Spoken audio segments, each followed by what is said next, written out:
Why are local and regional networks important for building research capacity in lower middle income countries? Mainly, there are two reasons why I think they are important. The first is that it helps to stimulate discussions around specific research questions, mainly by bringing the researchers together and allow them to talk to each other, particularly about the research and also about their interests and the questions. The second reason is that it helps to build collaboration and capacity, mainly by ensuring collaborative contributions, skills, and technologies transfer, as well as equitable sharing of research benefits and recognitions. The third reason is that it ensures continuity by ensuring community vibrancy and dynamism of research communities, basically long after the grant for the research project or capacity which established them has ended. I hope that this provides further motivation for network-based approach towards establishing research capacity in LMICs. Thank you.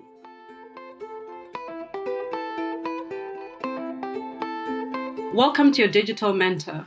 Coming to you from the Welcome Genome Campus Advanced Courses and Scientific Conferences, but in fact from home, I'm Dr. Alice Matimba.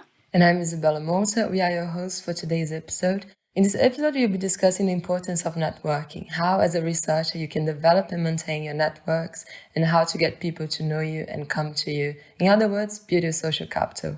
With us, we have Dr. Silvia Argimón and Dr. Swaine Chen. Before you dive into the discussion, please could you both tell us briefly about yourselves and your research work, starting with you, Silvia? Yes, hi. I am a genomic epidemiologist at the Center for Genomic Pathogen Surveillance, which is located at the Welcome Genome Campus near Cambridge in England. In my work, I use genomics to study the emergence and spread of resistance to antibiotics in bacterial pathogens. But a big part of my work also aims at bringing genomic epidemiology and the technology to public health settings in countries where the expertise is not prevalent. And this is usually through international collaborations and training courses.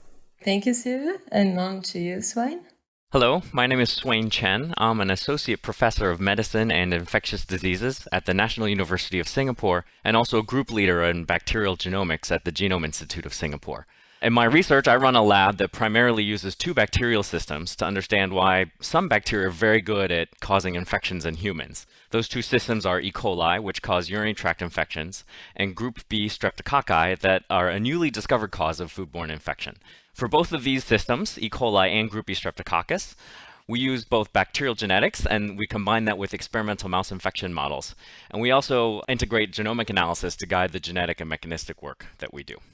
Welcome, and hopefully today we'll hear a lot about your experiences and how networking has helped your careers and your research. So firstly, we want to talk about the importance of networking. So in business, they say your network is your net worth. And I'm sure you agree that this is also true in research, where it is well established that scientists who have an expanded network will have an edge over others when it comes to things like grant funding, getting publications in high impact factor journals, research awards, getting invited to conferences, and even, top job offers, and getting promoted in their institutions.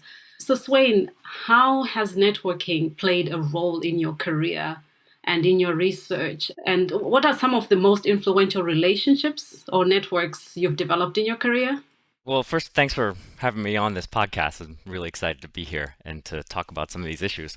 As you said, networking is extremely important. You covered a lot of the sort of basics of where networking helps people, or that people talk about. Networking is important for papers and grants and collaborations and particularly for job search. And I would say that me coming to Singapore, so maybe a little background to put that in context. I was born and raised in the US. I did all my training in the US. After my postdoc, then I moved to Singapore to start my first independent position as an assistant professor at the National University of Singapore. And of course, networking was a very big part of this in terms of making this decision to come to Singapore, knowing some people out here beforehand and hearing about the job opportunities that were in Singapore. That was really through a few individuals who had made their way to Singapore prior to my coming out here as well. So I think that was really important.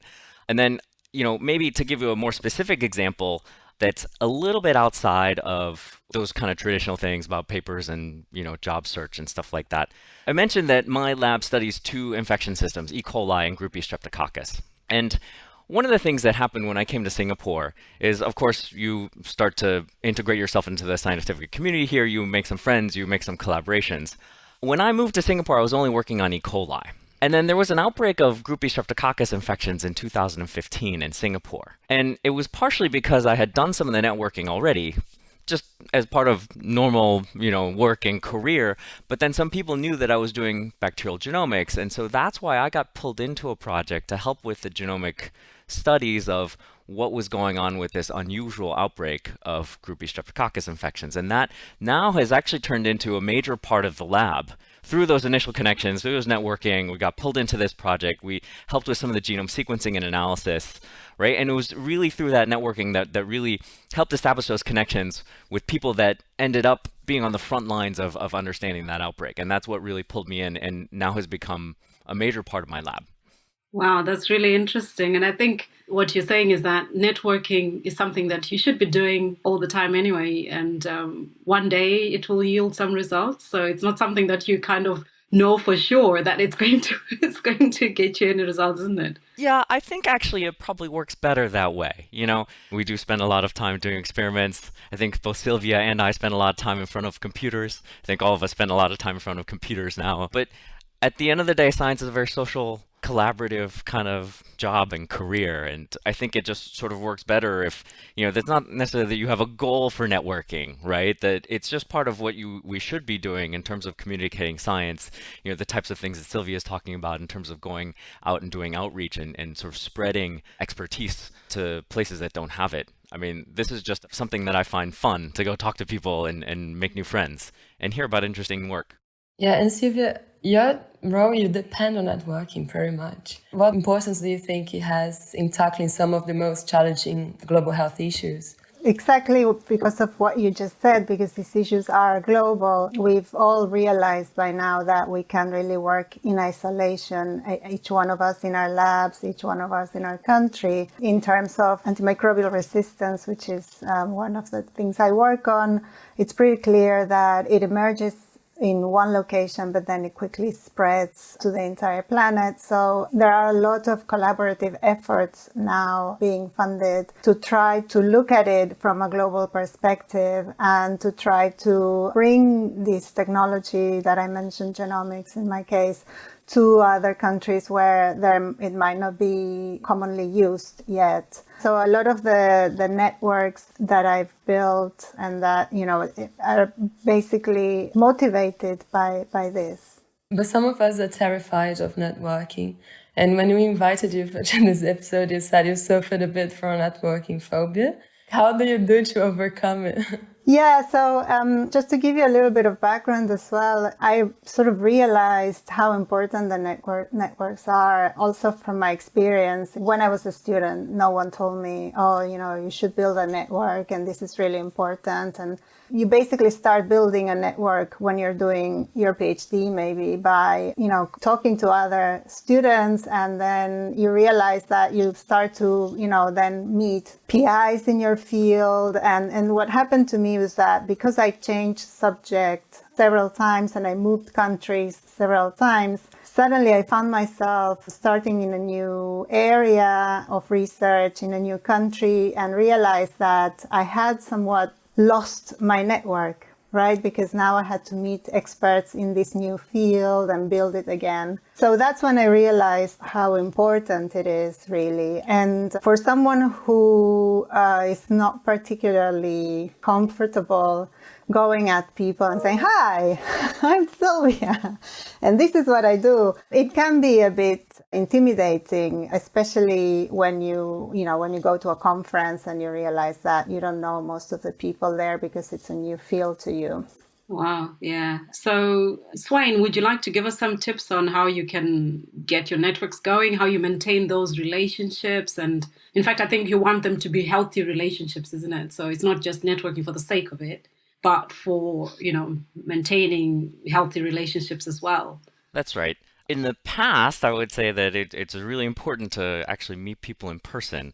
I mean, these kinds of things with Zoom and sort of cross-continent, cross-country phone calls where you can actually do these video calls and it's become more normal. I think that's really helpful. But, prior to COVID-19, I think it still really ran a lot on sort of in-person interactions. And that can be a little bit unfortunate because it sort of depends on where people are and what the travel schedules are. And there's lots of issues in terms of resources and access. But I would say that that's one of the main things that you sort of hit on, and I touched on before, is that a lot of the relationships I have, I'm not really doing it for some purpose. I mean, I've read their papers or I heard them give a talk and I was very interested in what they were doing. And then, you go talk to them and sometimes you hit it off and sometimes you don't. That's just sort of how it is. I think as you do it more and you get more accustomed to that, it becomes a little bit easier, or you sort of figure out how to sort of hit it off with more kinds of scientists. And, seeing those people regularly at conferences is extremely helpful. I don't necessarily send a lot of people a lot of emails all the time. There's people that I won't see for several years, right? But then when I see them again at a conference, it's actually even just great because it's been so long and we can sort of catch up and, have a drink together and talk about what's been new. That kind of interaction really comes from the initial establishment of the friendship whenever you have a chance to do this, right? And if it's more genuine in terms of like you were interested in what they were doing and that was the basis of the conversation that then led to a few interactions at a conference or something like that, then I think actually those relationships, people will remember you and those kind of maintain themselves, right? I don't actively maintain these things in terms of, sending emails or phone calls or stuff like this. Maybe things will change now that it's difficult to travel. So maybe we'll have to start doing that kind of stuff. But certainly before 2020, even if it was like a 2 or 3 year period between when I would see people, oftentimes, everyone sort of understands, and that was sort of a normal thing that you would just sort of run into people sometimes after an extended time. Yeah, I guess that's just take it easy rather than, making it work or hard work, when you meet people. It would be hard for me to do all that work. I would sort of fall off the train if I had to keep doing that. Yeah. And it ends up being sustainable for me, I think, as well. And I think that's important. Yeah, that's a good point. You've mentioned that, attending conferences and meeting people in person is obviously the gold standard for networking. And that's right. But, this could be inaccessible for a lot of researchers in low and middle income countries and global south. So I just want to hear from both of you, actually. What do you think could be done to improve networking opportunities for researchers coming from these regions? I mean, if I could just sort of follow up on that point, since I raised that, and then I'll just very quickly then let Silvia take the rest of the next question. I do think that there are more and more seminars that are going online now. You're seeing probably the first wave of them, but as people kind of get organized and maybe get accustomed to the idea that this might be a long-term thing in terms of travel restrictions, more and more organizations are putting their seminars online. Some of them are still closed and still just, for their own institution, but there are some that are open. And I would say those kind of online seminars, they can be a little bit bigger, but I think they're the same in terms of like the in-person seminars.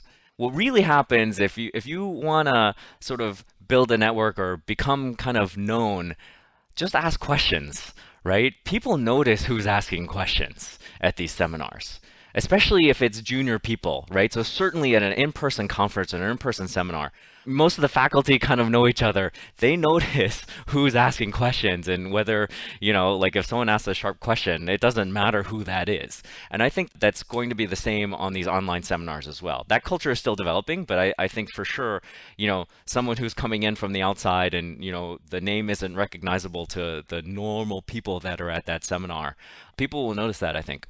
Yeah, so Silvia, actually, you work a lot with people coming from different regions, different parts of the world.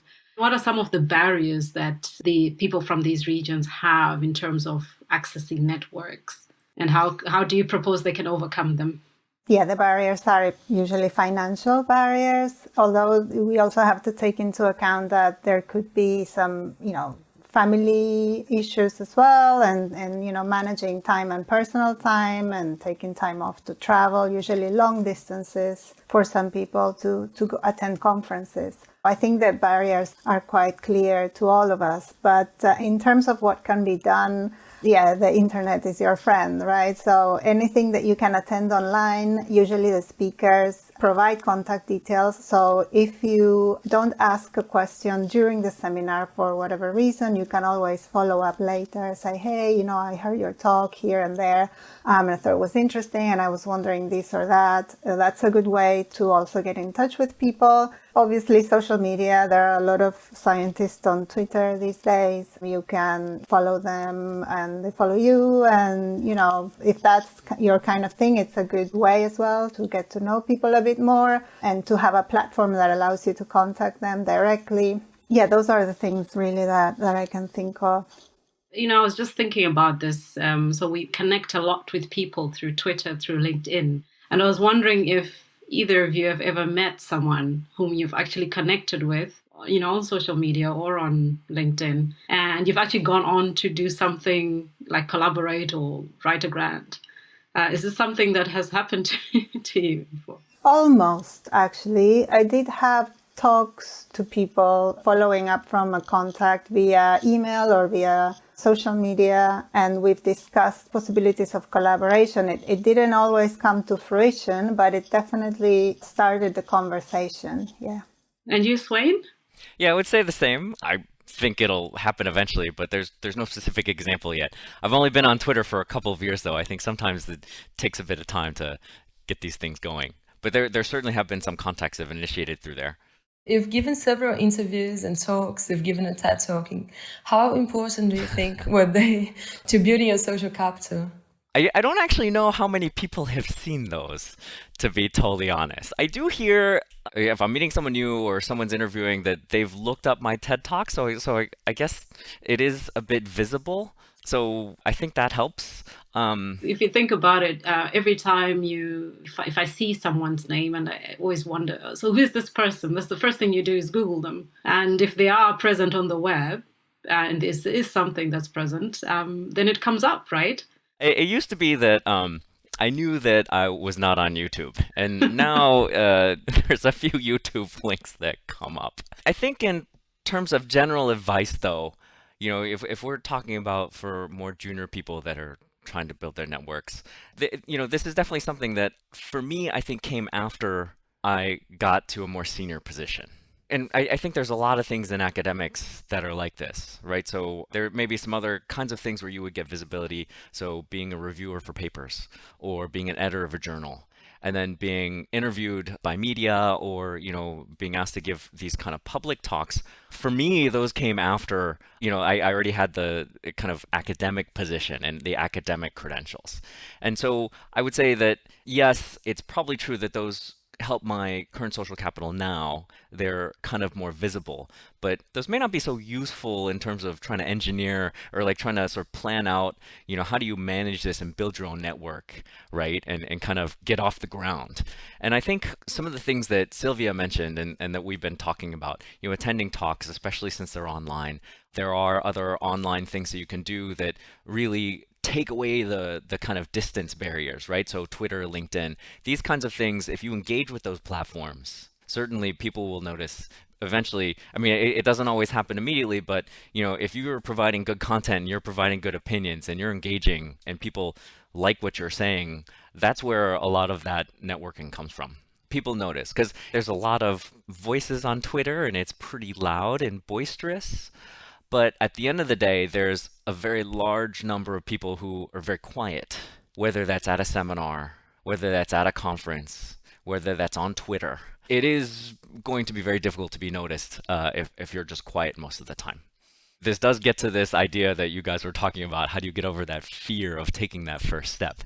Because it is frightening, to speak up the first time. Yeah. But you kind of got to do it. So I attended a talk before lockdown, and where I noticed you because she asked the question. She was sitting just next to me, and I remembered months later that we attended the same talk. So I think it has an importance to sort of know people, get to know the research.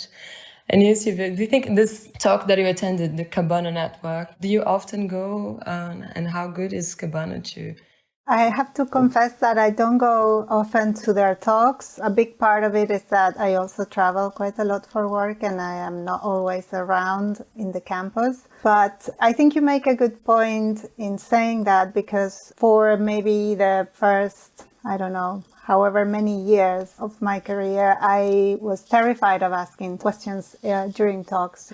And I would go to the speaker afterwards and ask a one-to-one question, perhaps. It took me a long time to sort of build the confidence and also to understand that it seems to be an issue for a lot of women, or at least it used to be an issue for a lot of women. It was mostly men that would ask questions at conferences and seminars. And so that also motivated me, to say, no, we need to change this. And my questions are as good as anyone else's. And so I started to do it more often.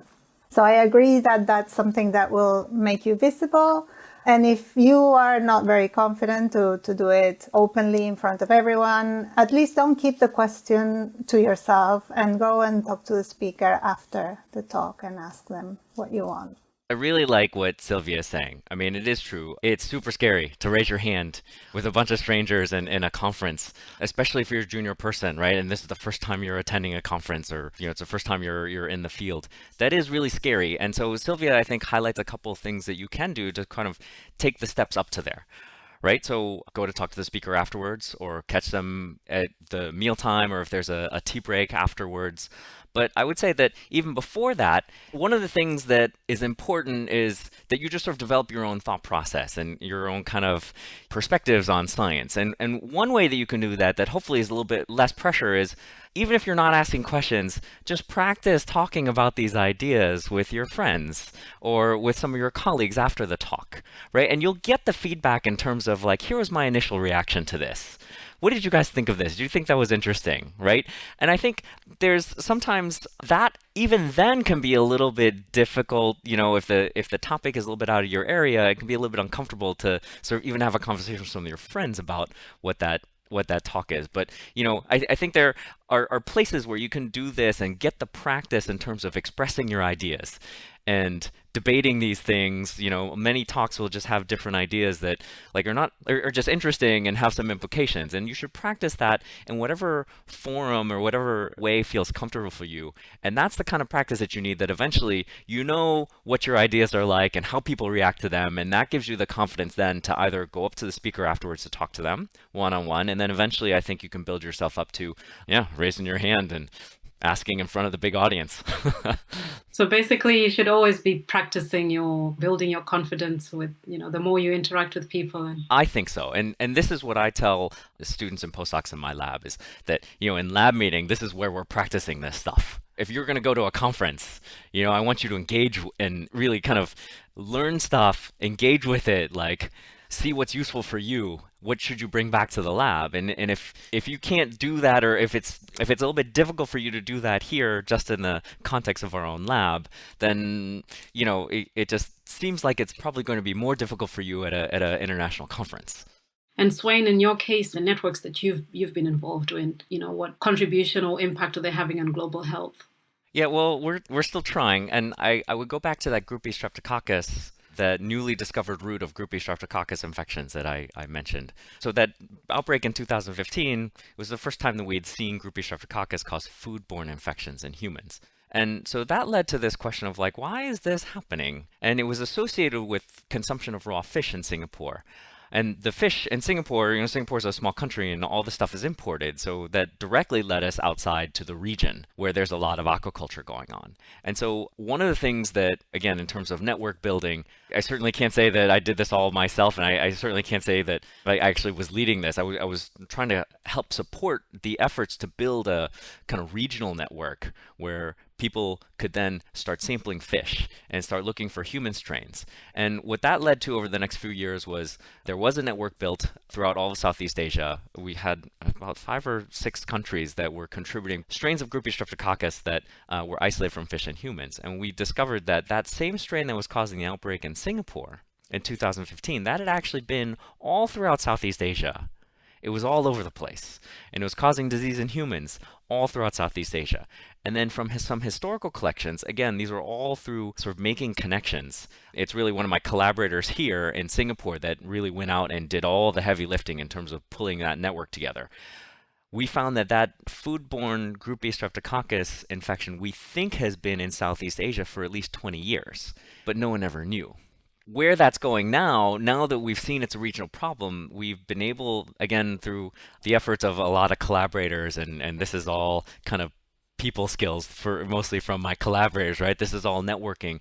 We were able to get introductions to people from WHO and from FAO, the Food and Agriculture Organization, which is another UN agency. And so that has now led to that they've recognized this problem and recognized that this is something that's unrecognized, and really the governments may need to do something about it. So one of the things I'm really excited about is we're holding a risk assessment. It's sort of a formal process from the Food and Agriculture Organization to actually assess what's the risk to the food supply and what's the risk to public health for this Group B streptococcus strain that seems to be all over Southeast Asia, right? And all that stuff, I mean, there was a lot of science, a lot of genomics that we did at the beginning, but hopefully you can kind of see that none of that would have happened if it was just focused on the science itself, right? There was a lot of networking that happened throughout the region, reaching across borders, reaching across fields from human health to aquaculture farms or veterinary health, and then going with government agencies. And so, I really have to credit my collaborator. So his name is Timothy Barkham here in Singapore. And there's another great collaborator that we had, Ruth Zadok's, who what's up in Glasgow, and now she's in Australia. But it really was tapping on their networks in the region, as well as with, the UN agencies that then allowed us to put all of this work together and then couple that with the science that now has led to, hopefully what may be the biggest impact that I'm having from my science, which is, there's going to be this meeting. There may be some recommendations, and hopefully some governments will take notice and start to address this as a countrywide problem or regional problem. Yeah, that's really fascinating. I suppose with Silvia, your project is still early days, but do you see this kind of...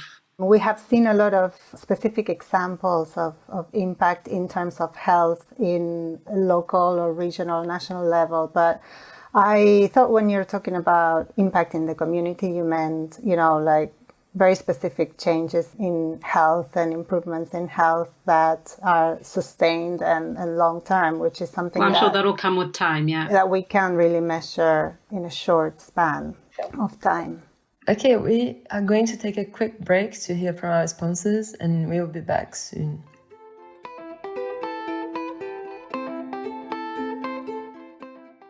This episode is supported by Advanced Courses and Scientific Conferences, a program which develops and delivers training and conferences that span basic research, cutting-edge biomedicine, and application of genomics in healthcare. Through engaging and networking, the events educate, inspire, and transform careers worldwide. This episode is also supported by the Wellcome Sanger Institute. It undertakes large-scale research that forms the foundations of knowledge in biology and medicine. It uses the power of genome sequencing to understand and harness the information in DNA. The Sanger's discoveries are used to improve health and to understand life on Earth. This episode is also supported by social entrepreneurship to spur health. The SESH group uses crowdsourcing to enhance health and health research with a focus on low and middle income countries.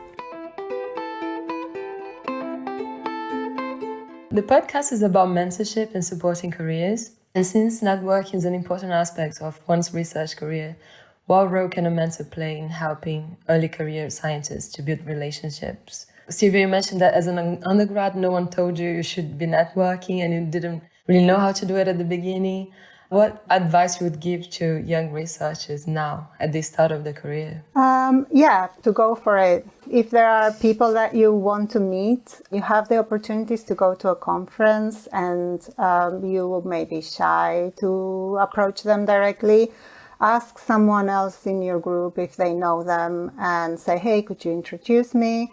If that's not the case, do it. But also, I think it's something that you have to do it while maintaining who you are, right? I have met at conferences people that seem to come with a plan and a list of everyone that they want to meet and talk to. And it does come across. You do notice that it's a bit impersonal sometimes, or you even notice that they've done homework and they, read specific things, but it's really the quality of the interaction and getting to know that person a little bit that will then maintain, a sustainable relationship, a sustainable collaboration.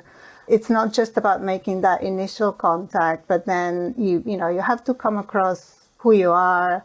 I think it's also important to understand, if you're interested in fostering international collaborations, that it's also about having some understanding of the differences in culture, having some curiosity for the culture of the other people that you work with, and trying to enrich yourself with that, and also to, provide maybe some tidbits of your own background and your own culture to people that will appreciate them. And that is what really, fosters a collaboration in the long term, I think, on top of the science, of course, and on top of what you are working towards.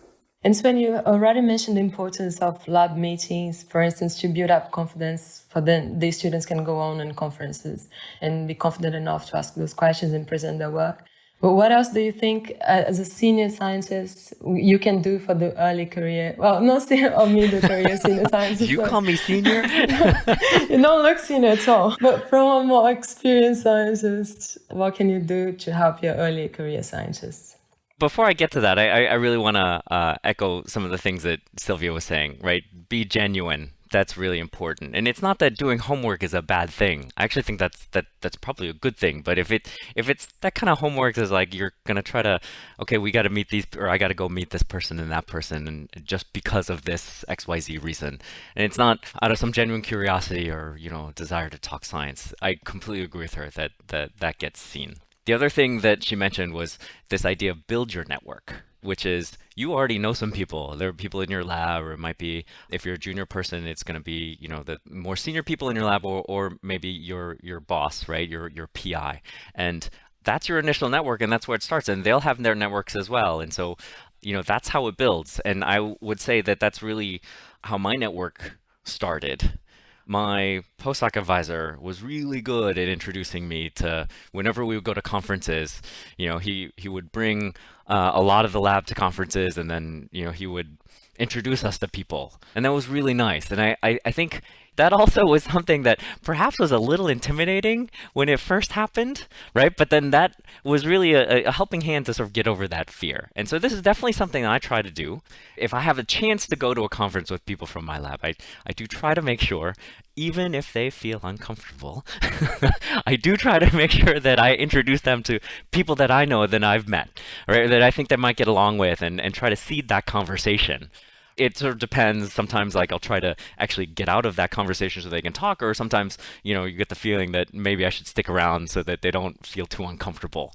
But so those are the kinds of things that I try to do, and it really just comes from the things that my mentors did for me in the past, and that's where I learned from. And hopefully it'll be as effective for them, and will be something that they'll be able to pass on to the next generation as well. I agree completely. In a more junior time, I've also experienced different ways that a supervisor would do that. And I think that makes a difference between a supervisor and a mentor, which is something that you've touched on abundantly in this podcast. So, usually your PhD supervisor or your postdoc supervisor will be also quite busy at a conference, making their own connections and maintaining their own network. And you can tell them that you want to meet certain people, but also sometimes they just do that by their own accord. They just say, hey, come and meet this and that, or they bring people to your poster. And that's because they understand that it is very important that you start building that network from an early stage. Wow, you've obviously had some experiences. You've learned from your past mentors and supervisor, and actually that resonates with our theme of this podcast, which is pay it forward, right? So what you learn, the good things you learned from your mentors, you can pass them on. And in fact, you are paying it forward by being on this podcast and telling everybody about how to network and stuff. And give us great tips, yes. So we're now reaching the end of our segment, and we just want for both of you to give us some take-home messages. This is a very important topic for researchers, not only early career, but I think researchers at all stages. what are some of maybe one or two statements that you'd like to share with the audiences? This has been a lot of fun chatting with you guys, so thanks again for having me on here. If I had to sum up, I would say that the two big things would be, one, you really have to be genuine and true to yourself. And I think if you have a true interest in science and a true interest in people, right? Those two things are very powerful when they go together. And those two things people will see. And if that's the approach that you're taking when you're going to talk to somebody new, that there's actually genuine curiosity to learn more, to sort of understand their perspective about what they're working on, I think that's going to come through. And then the other thing would be to practice, right? So we always talk about international conferences and just go up and talk to somebody, right? But there are smaller steps before that. There's smaller steps before you go and see a Nobel Prize winner standing in the coffee line and you just go talk to that person, right? There's smaller steps in terms of do this in your department. Do this with other faculty that, maybe there's other faculty in your department or in another department, and practice talking science, practice articulating your ideas or thinking through during conversation, because I think that's what a lot of networking is actually. For better or worse, we all kind of like talking about and thinking about science, and a lot of the conversations we have at conferences or when you make a connection with a scientist, it will just sort of turn to science. It'll be about talking science, right? And thinking through things. It's not a one-way kind of transmission, right? You want to be there as an equal partner in that conversation. And that just takes a lot of practice that you can be doing all the time, I think. Thank you. And Silvia? Well, I agree with what Swaine said. I think that sums up very well some of the things that we discussed. And I think that when you approach people or when you talk to people to start building your network, remember that we are all kind of on the same boat. We're all people, and, most of us have some kind of like reticence sometimes to do this. Not everyone is like really comfortable talking to other people. And the good thing is that you already know that you have something in common with them, which is your science and your interest for science and your interest in discussing their science as well. So it's not as hard as it may seem in the beginning. Once you start, the communication will flow, and then you just take it from there. And like Swaine said, just be yourself, and good luck with establishing all your new networks. Wow, this has really been an insightful discussion. I would like to thank both of you for joining us, and I'd like to just ask you to share where we can find you on Twitter. If you could give us your Twitter handles. Yeah, my Twitter handle is Silargi, Silargi. And I'm on Twitter at Swaine Chen, so that's Swaine, Swaine, then an underscore, and then Chen. And I'm also on the web at swainechen.github.io. I'm Googleable and also on YouTube, apparently. And for our listeners, well, thanks for tuning in. Please follow us on Twitter at Mentor Podcast, where we will let you know when new episodes are released. You can also listen to us on YouTube, Spotify, Apple Podcasts, Google Podcasts, and SoundCloud by searching for Your Digital Mentor Podcast. You can now reach us by email, so please send your comments and questions to inquiries@yourdigimentor.net. And as always, information on this episode will be in the description box, including how to connect with our guests and also links to more information and resources. Finally, our goal is for the podcast to be shared as a resource, so please remember to tell people about us.